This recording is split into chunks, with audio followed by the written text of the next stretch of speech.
At E-Road, we believe fleet management doesn't have to be problematic. It should be effortless, connected, and future-ready for your heavy-duty operation. With a reliable, accurate technology solution, you can elevate your fleet's performance, improve productivity across your business, monitor events as they happen, and reduce costs and downtime. Get on the road to better fleet management and safer, more productive operations. Go beyond the basics and visit eroad.com today.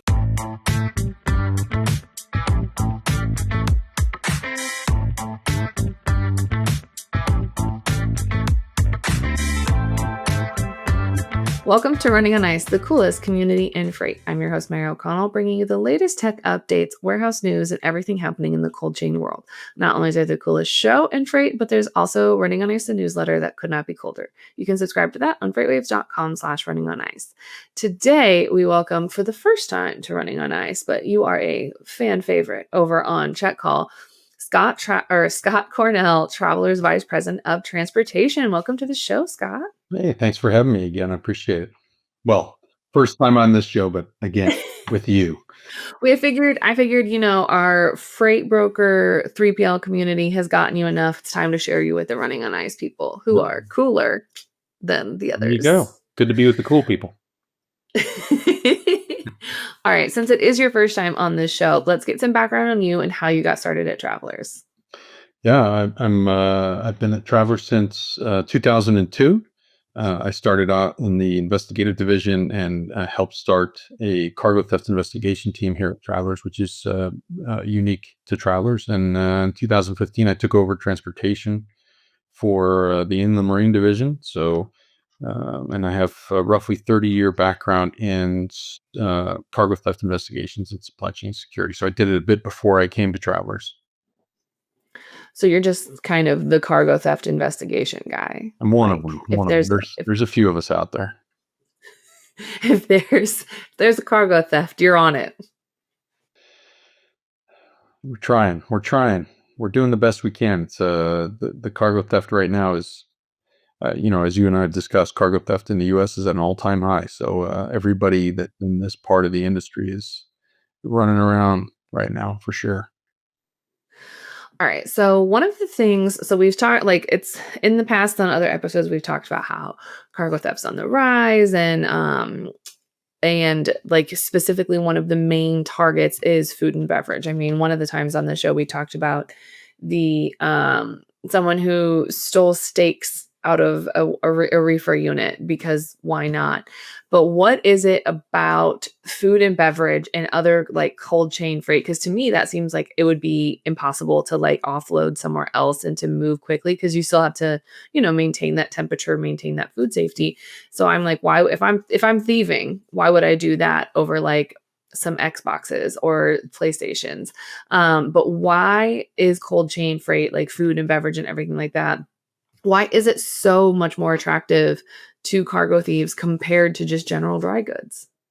Well, food and beverage is the number one targeted commodity in cargo theft. And when all things are normal, right? And I kind of say that like jumbo shrimp, like when all things are normal in cargo theft, food and beverage will be your number one targeted commodity. And there's several reasons behind that. One, it's largely untraceable, right? So when you talk about frozen meats or seafoods or any of those perishable type things, they're largely untraceable. There's no barcode on them. If you remove them, sometimes they're packaged in a box, but you can remove them from the box. They can repackage them, or they can launder them on paper, right? The supply chain, I talk about this quite frequently. The supply chain operates on paper or on a computer screen, right? So in other words, whatever the bill of lading says is in the trailer is in the trailer. And especially when you're talking about perishable goods, nobody wants to break the seal. So nobody's breaking the seal to go and check that what it says on the paperwork is what it is in the trailer, right?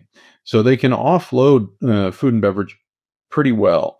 The evidence is consumed, right? So I have a very short window. If I'm a cargo theft investigator, I have a very short window to recover any of that type of thing. And then the second part of that is, if I do recover it, let's say it's not a full truckload. Let's say there's two things we should address here that I think are unique in this commodity space. One, let's say it's a pilferage where they steal a pallet or two. Okay. first of all, how hard is somebody going to look for those 2 pallets of frozen meat or seafood or perishable or whatever?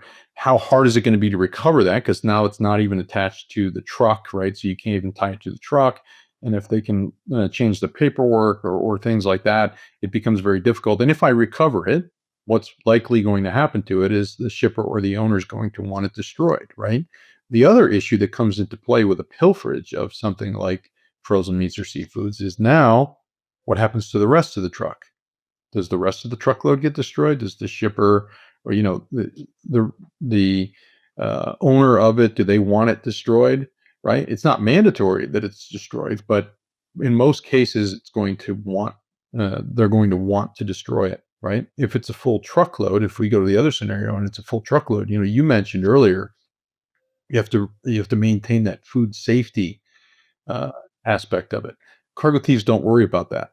That's the other downside of theft of this type of a good, right? They're not concerned with whether or not the meat and the seafood is kept at the right temperature, right? If they can make the temperature read the right temperature at the time of delivery, they're not going to be concerned about the up and down of it. They're also going to launder it through the supply chain, which you and I have talked about in the past, right? So it's them that's keeping the record. So I don't necessarily think I would trust the bad guys to keep the records on the temperature and how it's being moved and shipped, right? So we don't really know what condition it's in at the final stop or when they sell it. We don't know, and we can't really. There's no way for us to know, right? When you stay in that food and beverage category in general, it's energy drinks and alcohol that are in the number one and number two on that list, and then it's frozen meats and seafoods and things like that after that. So you have all those things. They're highly coveted. Some of them are temp controlled, some of them are not, right? But they're largely untraceable. They can disappear into the supply chain. They are easy to offload. With some of the commodities, you can get really good return on investment, sale price on them, in the as a bad guy. So it's a very desirable commodity. I think I'm less concerned about, like, accidentally because, like, the thing is with it's not like you're always going to buy, like a Calico laundered Monster Energy. You're not necessarily gonna buy that, there's a pretty decent chance you might come across it, as a consumer, just, like, out in the world, and I'm not saying, like, the chance is 0 or the chance is 100, but, like, it's not 0, because some of those criminals are very effective at, like, laundering it and making it look completely legitimate, and there's a non-zero chance that you're gonna come across it, and for energy drink or, like, a beverage, I'm not, like, that upset, but, like, if I accidentally end up at, like, a sketchy restaurant who I didn't realize is so sketchy, and they, like, have a steak special, and that's been just it was part of a pilferage or part of a thing, and, call me old-fashioned. I like my food without a touch of salmonella. Yeah, yeah, I would agree. I'd rather enjoy my meal. Yeah. That is, just kind of utterly terrifying, knowing here's hoping that we get the good criminals that take it seriously and, have that, investment in cold chain because otherwise that just sounds like a nightmare. Yeah, it's not good. It's not a healthy situation for sure. It's not a risk that anybody should have to or wants to take, right? That is, yeah, that's fantastic and just kind of laced me with a new fear, if you will.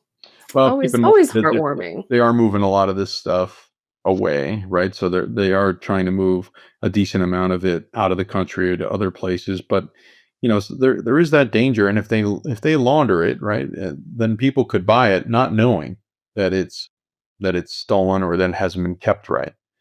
Right? That's the concern. Yeah, that's where, like, I don't necessarily want anyone to think they're getting a great deal on some meat or seafood and then end up with, regrets. Right.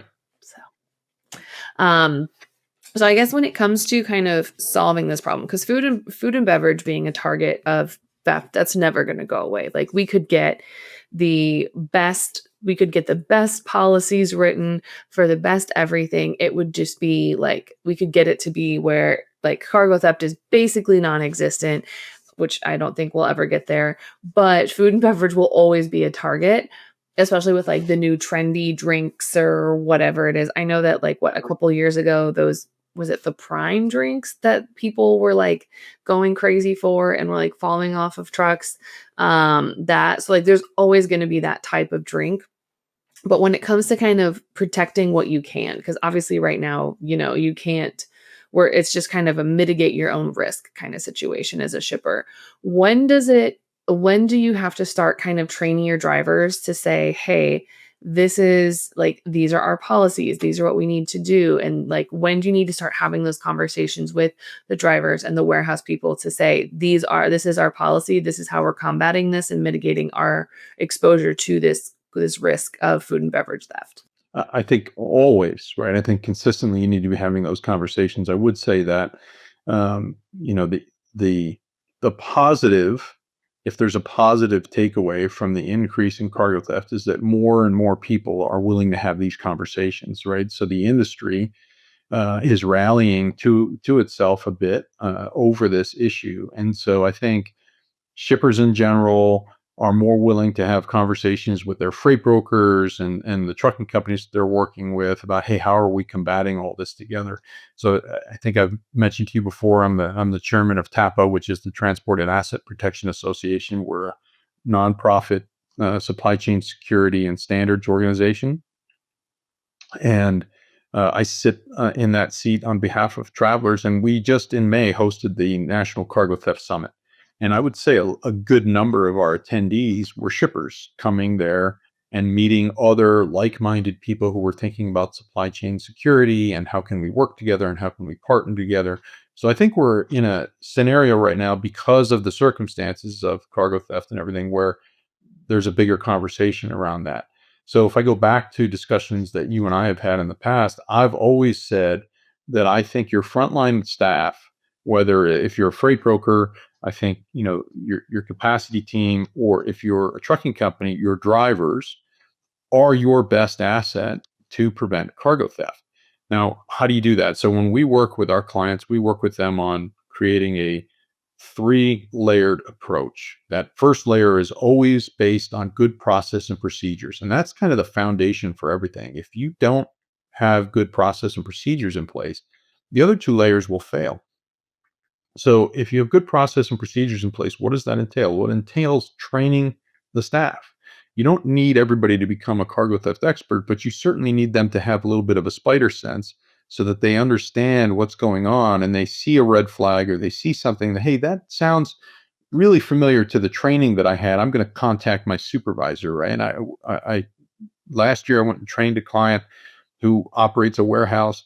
And literally within 2 or 3 weeks, we got emails from them, myself and one of the other instructors. Hey, we prevented two false pickups, two fraudulent pickups because of the training, right? So it was their frontline warehouse staff that said, hey, something's not right with this documentation at the point of pickup. Well, the drivers don't make good victims. Drivers, in my years of experience of doing this, drivers take it seriously that they're being entrusted with the goods of others. So if you educate the drivers on, hey, you're hauling energy drinks or you're hauling frozen meat and seafood and you're hauling it on this route, and here's a route evaluation of the risk of theft on that route, right? You'll find the drivers to be much more alert. Hey, I'm actually going into an area where exactly what I'm hauling is being stolen on a very frequent basis, right? And if you could provide them with some information as to how that's being done and where that's being done, I think you'll find the drivers do everything they can to avoid becoming a victim of that because they don't want that. I think the shippers now are more open to communication about, hey, at the point of pickup, we need you to help us verify that the driver that's arriving is the driver that we hired and sent to you.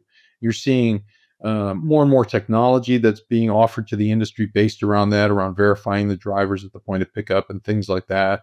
I think tracking, working with your shippers on, is the shipper willing to help place covert tracking in the trailer so that you can keep track of the goods, especially not just having tracking on the trailer, because ultimately what do we want? We want the cargo, right? But then also when you're talking about perishable commodities like the meats and seafoods, that seal is uber important, right? The industry operates around that seal integrity, but there are ways to protect that seal. There are seal locks that you can give to the drivers that they don't necessarily need to attach to the trailer. So if the driver's power only, they can come with that lock and put that on the lock to protect the seal, right?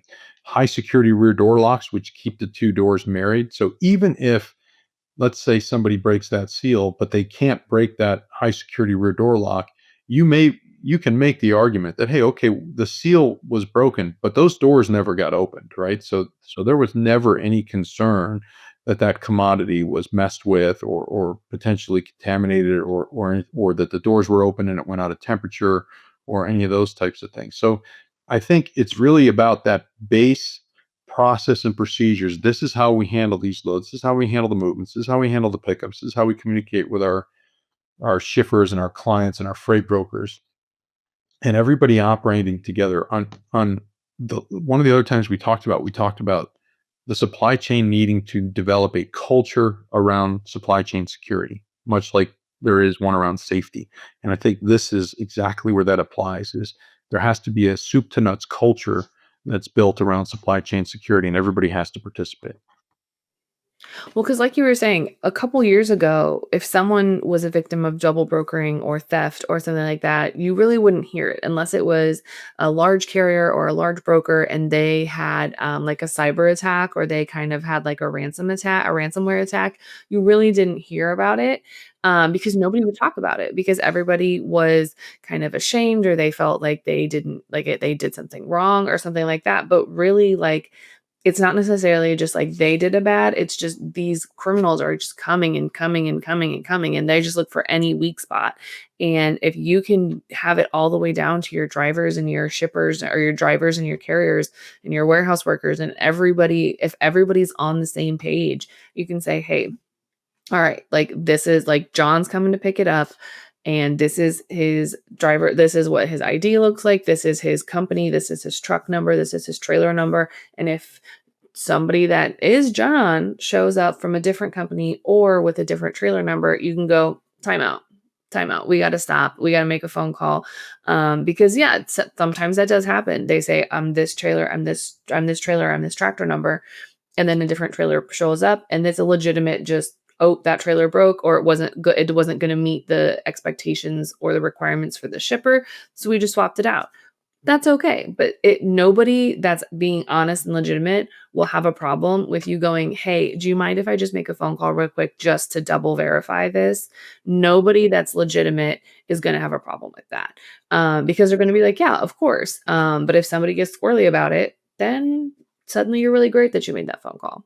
Yeah, we call that the $1 million phone call, right? There's so many incidents where you look back over time and you realize that, hey, if somebody would have just picked up the phone and said, "Hey, this isn't matching," or "This driver isn't exactly who you said it was," or the tractor that pulled up has a sign written on cardboard in terrible handwriting, duct taped to the side of the tractor. It doesn't quite look professional.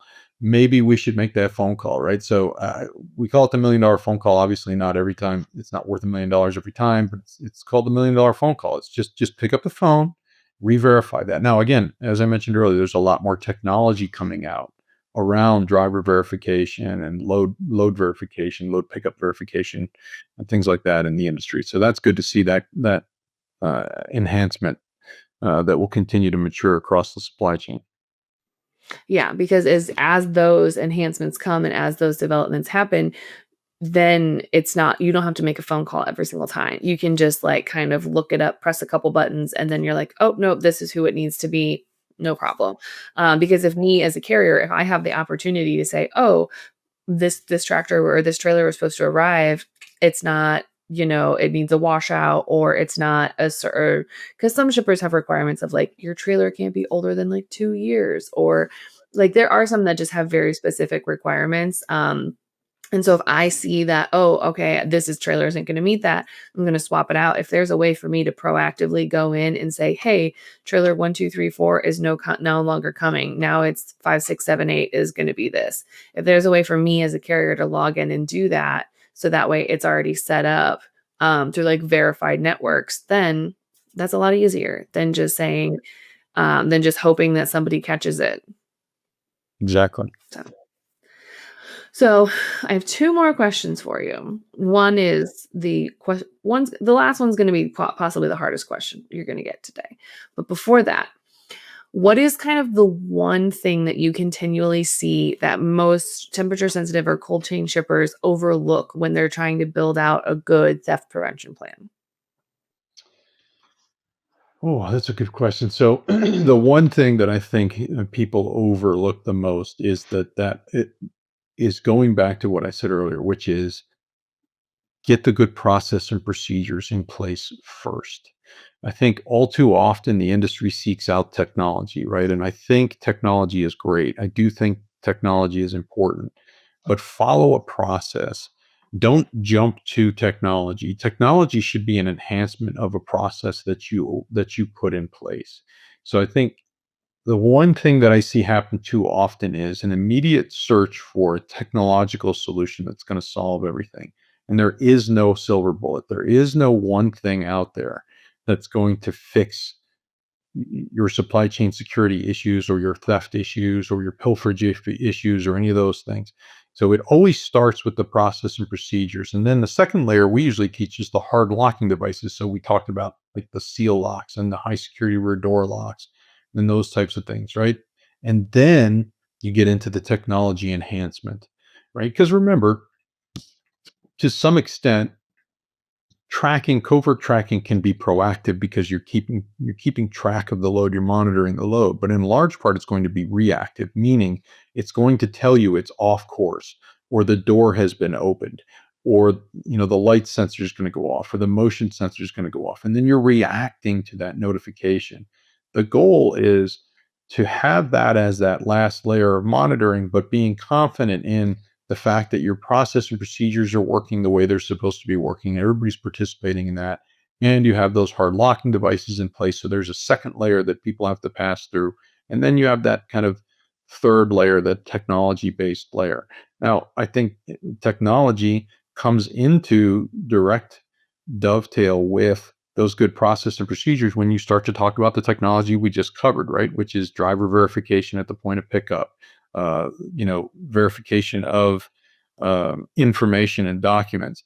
I think one of the things the industry really needs to start to move towards is electronic bills of lading. I think when you see the manipulation that we see in the cargo theft industry around manipulating bills of lading, manipulating paperwork, sending proof of delivery that has been manipulated. So people think that the loads have been delivered and everything's okay, when in actuality, part of the load has been delivered or half of the pallets have been delivered. Right. I think that those e-bills that can't be manipulated, that have a pallet count in them so that we know that, hey, 21 pallets left the point of pickup and 21 pallets should arrive at the consignee. But if you have 21 pallets that leave and one pallet that arrives or five pallets that arrive, and you can spot it immediately because you're using technology to match that up electronically rather than paperwork that's being handed off, I think we need to see the industry move more towards that for sure. I would personally love to see the industry move to something that doesn't involve a paper trail. Not necessarily a paper trail, but like a physical paper trail. Like if we could have like more of a digital footprint, that'd be great. But that's also as someone whose entire job at the beginning of her career was asking carriers to please scan in their signed bill of ladings to send to me so that way I could upload them and attach them to a shipment. I would love for that not to be someone's entire job of hunting them down. And then the carrier saying, well, I have to go to the UPS store when Maria is working because she's the only one who understands how to do this. And I'm like, cool. I love this for us. So, just like little things like that. Yeah. I think the industry just has to progress in that way, and I think it's a natural progression that we'll begin to see. There are companies out there doing that, right? And I think that's also part of that technology. That pickup and delivery technology will include things like that as features. So I think it's moving that way. I think it probably needs to be a bit faster with the environment that we're in. So Hey, we're taking the steps, which is the most important part in this industry because we are a slow moving people, but we're taking the steps, which is the most important part. If we can still have drivers on flip phones with the Nextel walkies, then we can hopefully get them on the electronic bill of ladings. right. So that being said, Scott, there's a question that every person that has come on this show has answered, and it's your turn. I'm quite honestly very excited for I'm here this. for it. Is cereal considered a soup? No, no, it Yes. is not. Soup is not crunchy. Cereal is supposed to be crunchy. Milk What happens if you put like little tortilla strips on top of milk a is soup not though? that's not the whole soup though. If you is the That's fair. cereal is the entirety of it supposed to be crunchy, right? So, no, cereal is not soup, no. I am firmly on that team because I eat cereal for the crunch. Like There you go. Captain Crunch where it kind of like cuts up your mouth a little bit. You go. Yes, that is what I want. Yeah. Soup could never. Soup could never cut my mouth up. No. No. Could never. We're on the same page. I like it. I'm on board with this. I'm glad that you're on the right side of this decision. Right. And it's literally just my opinion of who's right and wrong. So, Right. very, very, very hard pressed things around here. That being said, if anyone has any questions about your stance on cereal as soup, or if they're like, hey, I'm a food and beverage shipper, what do I do? How do I protect my stuff? Mhm. What are things that you're seeing? Where can they find you outside the show? So you can find my information on travelers.com/transportation. But also you can find me on LinkedIn. A lot of people reach out to me on LinkedIn. And I always say that, I'll help anybody that I do not care if you're a client or not. I try and help anybody who reaches out, right? It might just be pointing them in the right direction, putting them in connection with the right person, sending them to an industry resource, or you can find me through TAPA as well. So that's tapaonline.org. And I would encourage anybody who's moving these kind of goods in the supply chain in today's day and age, take a close look at TAPA and the standards that they offer and the education that it offers.